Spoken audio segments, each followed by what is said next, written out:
Nem todo mundo que diz Senhor, Senhor será salvo. Você pode estar entre os que pensam que vão para o céu, mas não vão.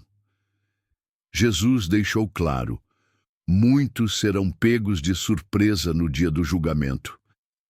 Neste vídeo, você vai descobrir os 7 perfis mais perigosos de pessoas que estão no caminho da perdição, sem nem perceber. O primeiro perfil de pessoas que não serão salvas é o orgulhoso. Ele é aquele que vive acreditando que não precisa de perdão, que está acima de qualquer falha, que suas boas ações ou sua aparência religiosa são suficientes. Esse tipo de pessoa pode até ir à igreja, mas dentro de seu coração há uma soberba que o impede de reconhecer sua própria fragilidade e a necessidade constante da graça de Deus. Jesus fala diretamente sobre a questão do orgulho em várias passagens das Escrituras, e uma das mais claras está em Tiago 4, versículo 6. Deus resiste aos soberbos, mas dá graça aos humildes. Este versículo deixa claro que a soberba é um obstáculo gigantesco para a salvação. O orgulhoso não consegue entender que sem o sacrifício de Cristo ele não pode ser salvo. Ele acredita que suas próprias forças ou méritos são suficientes, e isso é um erro fatal. A pessoa orgulhosa acha que é boa o bastante, que seu comportamento moral ou religioso é suficiente para agradar a Deus. Ela pode se sentir justa diante dos outros, mas no fundo ela não reconhece seu pecado, nem busca arrependimento. Por mais que se envolva em atividades religiosas, seu coração permanece endurecido, fechado para a verdade que Cristo oferece. Quando a Bíblia fala sobre humildade, ela não está se referindo apenas a uma atitude externa, mas a um estado do coração. Humildade é saber que precisamos de Deus, que por nós mesmos nunca seremos bons o suficiente. Em Mateus capítulo 5, versículo 3, Jesus ensina que bem-aventurados os pobres em espírito, porque deles é o reino dos céus. Ele está falando sobre uma atitude de total dependência de Deus. O humilde é aquele que sabe que sem a graça de Cristo está perdido. E essa humildade não é uma atitude meramente externa. Não basta mostrar humildade aos outros, é uma condição interna, uma rendição genuína ao Senhor. A Bíblia nos alerta sobre os perigos do orgulho em várias passagens, e a mais impactante delas é quando Jesus disse: muitos me dirão naquele dia: Senhor, Senhor, não profetizamos em teu nome, e em teu nome não expelimos demônios, e em teu nome não fizemos muitos milagres? Então lhes direi abertamente: nunca vos conheci. Apartai-vos de mim, vós que praticais a iniquidade. Mateus 7, versículos 22 e 23. Aqui, Jesus deixa claro que muitos que se consideram justos e que realizaram obras em seu nome, na verdade não são conhecidos por ele, porque nunca houve arrependimento verdadeiro, nem humildade no coração. O orgulhoso acredita que pode conquistar a salvação, ou que ela é algo que ele merece. Mas a salvação é um presente, não algo que podemos obter por nossas próprias forças. A Bíblia ensina em Efésios 2, versículo 8, que pela graça sois salvos, mediante a fé, e isso não vem de vós, é dom de Deus. Portanto, quando o coração se enche de orgulho, ele se torna cego para essa verdade. E é exatamente esse orgulho que impede o verdadeiro arrependimento e a verdadeira transformação. Se você se reconhece em algum desses comportamentos, é hora de refletir. Será que o orgulho tem me cegado para a minha real condição diante de Deus? Será que eu tenho me colocado acima da necessidade de graça? Ou entendi que sem ela estou perdido? Não há salvação sem humildade. E o primeiro passo para a vida eterna começa com a compreensão de que, por nós mesmos, nada podemos fazer. O segundo tipo de pessoa que não alcançará a salvação é o frio espiritualmente. Esse é o indivíduo que, embora frequente a igreja e até se identifique como cristão, vive sua fé de maneira apática. Ele vai à igreja, mas não tem um verdadeiro relacionamento com Deus. Não ora, não jejua, não evangeliza, e sua vida espiritual é marcada pela inatividade. Ele se acostumou com a rotina religiosa e deixou de sentir a chama da paixão por Cristo. A Bíblia, em Apocalipse 3, versículo 16, faz um alerta. Porque és morno, nem és quente nem frio, estou a ponto de vomitar-te da minha boca. A fé desse tipo de pessoa é morna, sem fervor, sem vida. Ele vive no piloto automático, cumprindo obrigações sem realmente buscar o Senhor de todo o coração. A vida cristã se tornou apenas um hábito, sem transformação real ou emoção genuína. O frio espiritualmente está distante daquilo que a Bíblia chama de uma fé viva. Ele pode estar fisicamente presente na igreja, mas espiritualmente está ausente. Não há ardor no seu coração para orar, ler a Bíblia ou buscar a face de Deus. Esse tipo de pessoa muitas vezes se sente insatisfeito com sua vida cristã, mas não faz nada para mudar. Seu coração não arde pela verdade de Deus.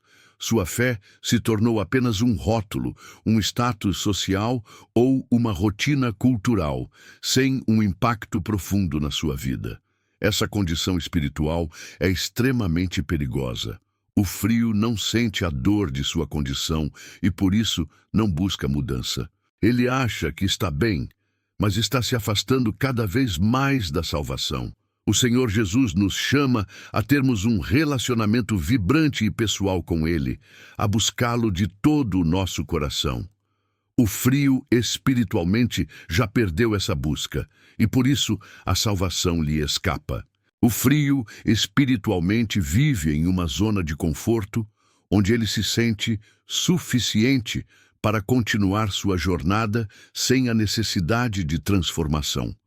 No entanto, esse caminho o leva ao afastamento gradual de Deus. Ele pensa que está indo bem, mas está, na verdade, se distanciando da verdadeira fonte de vida.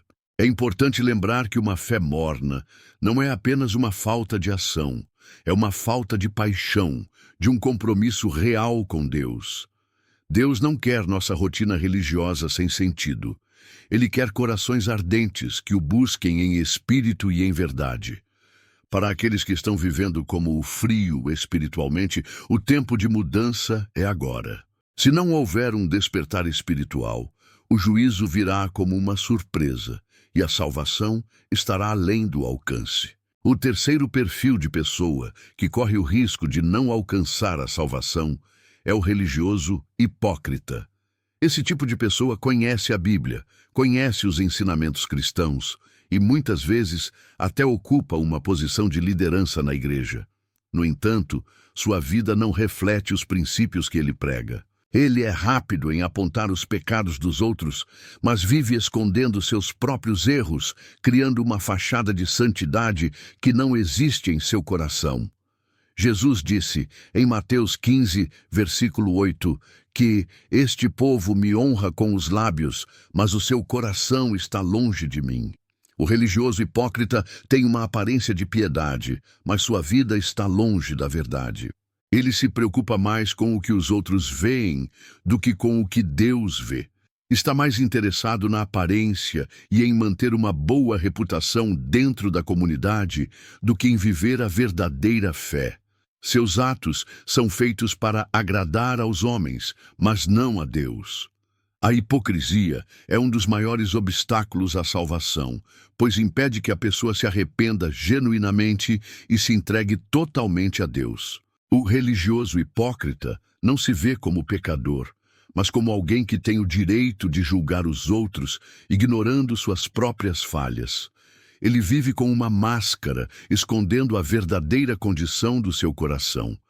Em vez de buscar a transformação que vem de Cristo, ele se conforta com a ideia de que suas ações exteriores são suficientes. Deus não busca apenas aparências. Ele quer um coração sincero, uma vida que reflita os frutos do Espírito. Para aqueles que estão vivendo como o religioso hipócrita, o convite é para abandonar a fachada e se voltar para Deus com sinceridade. A verdadeira salvação começa com um coração quebrantado, disposto a reconhecer os próprios pecados e buscar a misericórdia divina. Esse tipo de pessoa pode enganar os outros e até a si mesmo por algum tempo, mas a verdade é que ninguém pode enganar a Deus. Ele conhece o coração de cada um. A hipocrisia é um pecado grave, porque impede a pessoa de ver sua verdadeira necessidade de arrependimento e transformação. A salvação não é uma questão de aparência, mas de sinceridade diante de Deus. Se você se reconhece nesse perfil, a hora de abandonar a hipocrisia e buscar um coração sincero diante de Deus é agora. Não podemos viver uma vida de engano, porque o Senhor deseja nos purificar e nos transformar por dentro. Só assim podemos experimentar a verdadeira salvação. O quarto perfil é o amante do mundo. Esta é uma pessoa que vive buscando incessantemente as coisas deste mundo: dinheiro, status, prazeres passageiros e tudo o que o mundo oferece como algo a ser conquistado.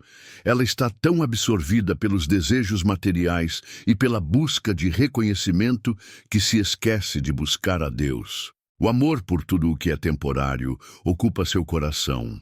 E com isso, Deus fica em segundo plano, ou até mesmo fora da equação de sua vida. A Bíblia alerta claramente sobre isso em 1 João, capítulo 2, versículo 15, que diz: Não ameis o mundo, nem o que há no mundo. Se alguém ama o mundo, o amor do Pai não está nele.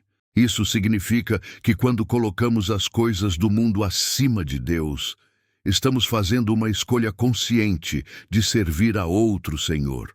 O amor ao mundo nos afasta da verdade, e Deus não compartilha o coração de ninguém com nada ou ninguém mais. O amante do mundo vive uma vida superficial, onde a verdadeira alegria e satisfação são buscadas em coisas temporais. Ele pode ter tudo o que o mundo oferece: dinheiro, sucesso, fama, mas no fundo sente um vazio que nada pode preencher. Esse vazio é o espaço que deveria ser preenchido por Deus. E, infelizmente, muitas vezes, essa pessoa está tão imersa em suas conquistas e distrações que nem percebe que está se afastando do único que pode satisfazê-la de verdade. Jesus deixou claro em Mateus 6, versículo 24, Ninguém pode servir a dois senhores. Ou você serve a Deus, ou serve ao mundo. Não há meio termo. Aqueles que se apegam às riquezas e aos prazeres da vida terrena não conseguem servir a Deus de coração inteiro. O amor pelo mundo é um obstáculo direto para a salvação, pois impede a pessoa de viver para o reino de Deus e de colocar suas prioridades de acordo com a vontade divina. A tentação de amar o mundo é grande, especialmente em uma sociedade que valoriza tanto o sucesso material e o prazer momentâneo. Mas a palavra de Deus nos chama a viver uma vida focada nas coisas eternas, a buscar primeiro o reino de Deus e a confiar que todas as outras coisas serão acrescentadas, como vemos em Mateus 6, versículo 33. Se você se vê lutando com o amor pelo mundo, é hora de reavaliar suas prioridades e buscar em Cristo o verdadeiro tesouro que nunca perece. O quinto perfil é o coração endurecido. Este é aquele que ouve constantemente a palavra de Deus, mas não faz nenhuma mudança em sua vida. Ele é como a terra dura, onde a semente da verdade não consegue penetrar e dar fruto. A resistência ao Espírito Santo é uma característica marcante desse tipo de pessoa, que ano após ano ouve os chamados de Deus, mas escolhe ignorá-los. A dureza do coração a impede de se arrepender e de se submeter à vontade de Deus. A Bíblia nos alerta sobre esse tipo de comportamento em Hebreus, capítulo 3, versículo 15, que diz: Hoje, se ouvirdes a sua voz, não endureçais o coração.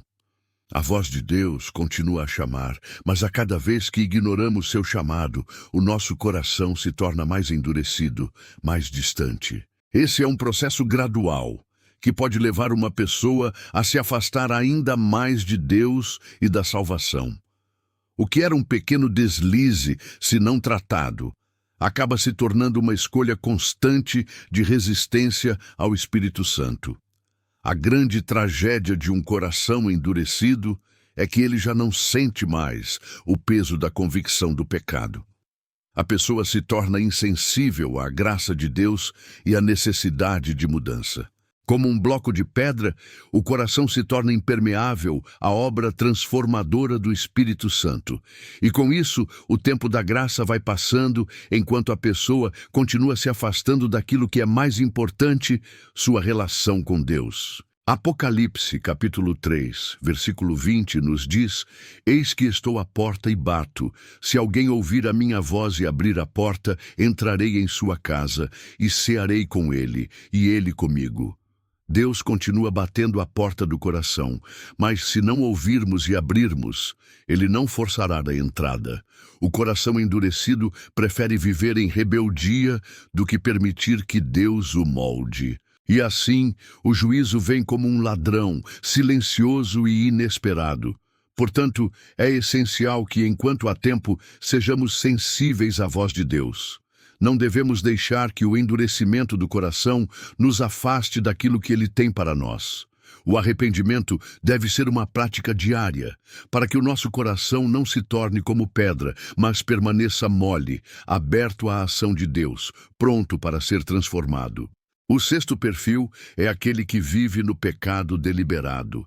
Esta pessoa tem plena consciência de que está errada, mas, mesmo assim, escolhe continuar em seu pecado. Ela usa a graça de Deus como uma desculpa para continuar agindo de forma imprópria, sem se arrepender. Ao invés de se afastar do pecado, ela o abraça deliberadamente, achando que a misericórdia de Deus será suficiente para cobrir todas as suas transgressões, independentemente de sua atitude. Esse tipo de comportamento é perigoso, pois despreza a santidade de Deus e o sacrifício de Cristo na cruz. A Bíblia, em Hebreus, capítulo 10, versículo 26, nos adverte: Se continuarmos pecando deliberadamente, depois de termos recebido o conhecimento da verdade, já não resta sacrifício pelos pecados. Isso significa que quando alguém tem pleno conhecimento do que é certo e errado, mas continua pecando de forma consciente e premeditada, essa pessoa está desconsiderando o poder purificador da cruz de Cristo. O pecado deliberado é uma escolha consciente de rejeitar a graça. Essa atitude de negligência espiritual pode levar uma pessoa a uma falsa sensação de segurança, como se pudesse continuar pecando porque a graça de Deus sempre estará lá. No entanto, essa visão distorcida da graça é perigosa, pois ela não leva em consideração a verdadeira natureza do arrependimento, que é uma mudança de coração e de comportamento. A grande armadilha do pecado deliberado é a enganação de que sempre haverá uma oportunidade de arrependimento, que sempre haverá tempo para voltar atrás. Mas a realidade é que quando continuamos persistindo no pecado sem arrependimento, nosso coração se endurece e nos afastamos ainda mais da verdadeira transformação que Deus deseja para nossas vidas. É preciso entender que a graça de Deus não é um salvo-conduto para viver como quisermos, mas sim a oportunidade de ser transformados pela sua santidade. O pecado não pode ser tolerado ou tratado com leveza porque ele rompe o relacionamento com Deus. A verdadeira graça nos leva ao arrependimento e à mudança. Portanto, precisamos refletir sobre nossa vida e parar de usar a graça como desculpa para continuar vivendo no pecado. O último perfil que descrevemos é o do auto-enganado. Este tipo de pessoa é alguém que acredita estar bem com Deus, mas, na realidade, vive sem frutos espirituais. Ela acha que sua relação com o Senhor está em ordem, mas não experimenta transformação interna, não cresce na fé e muitas vezes nem percebe a gravidade de sua condição. O auto-enganado é aquele que se ilude com a própria espiritualidade, acreditando que está seguro quando, na verdade, está afastado de Deus. A principal característica do auto-enganado é que ele vive em uma falsa confiança, acreditando que está com Deus, mas sua vida não reflete essa crença. Ele pode frequentar a igreja, participar de atividades religiosas, mas não há frutos que comprovem uma mudança genuína. Não há um crescimento espiritual, não há dedicação real ao Evangelho e, mais importante ainda, não há uma transformação no coração. Em 2 Coríntios, capítulo 13, versículo 5, a Bíblia nos alerta: examinai-vos a vós mesmos se realmente estáis na fé. Este versículo nos chama a um exame sincero de nossa vida espiritual, a fim de evitar o auto-engano.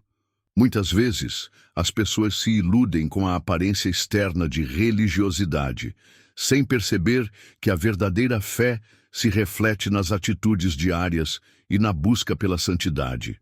O auto-enganado é aquele que se sente confortável em sua zona de conforto espiritual, sem perceber que sua fé é superficial e não está enraizada em Cristo. Ele pode até acreditar que está bem, porque cumpre alguns rituais religiosos ou tem algum tipo de conhecimento bíblico, mas sua vida não demonstra uma conexão profunda com Deus. A verdadeira fé é viva, ela se manifesta em transformação, frutos do Espírito e no amor ao próximo. A grande questão aqui é que o auto-enganado não percebe que está perdido. Ele se engana achando que sua religiosidade aparente é suficiente. No entanto, a verdadeira transformação espiritual é algo mais profundo, que vai além das aparências. É necessário viver uma fé ativa, que se traduza em ações concretas de amor, humildade, obediência e santidade. A fé não é uma crença vaga ou uma simples aceitação de certos conceitos, mas uma entrega diária à vontade de Deus. Jesus está voltando e muitos, ao clamarem Senhor, Senhor, serão surpreendidos com a resposta: nunca vos conheci. Isso é um alerta sério. O que realmente importa não é o que dizemos, mas o que fazemos.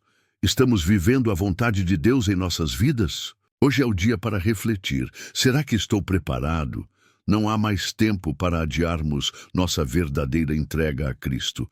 O Senhor está perto e a hora de buscar sua graça é agora. Isaías 55:6 nos chama: buscai ao Senhor enquanto se pode achar. O tempo da graça está se esgotando. Arrependa-se e volte-se para a cruz enquanto há tempo.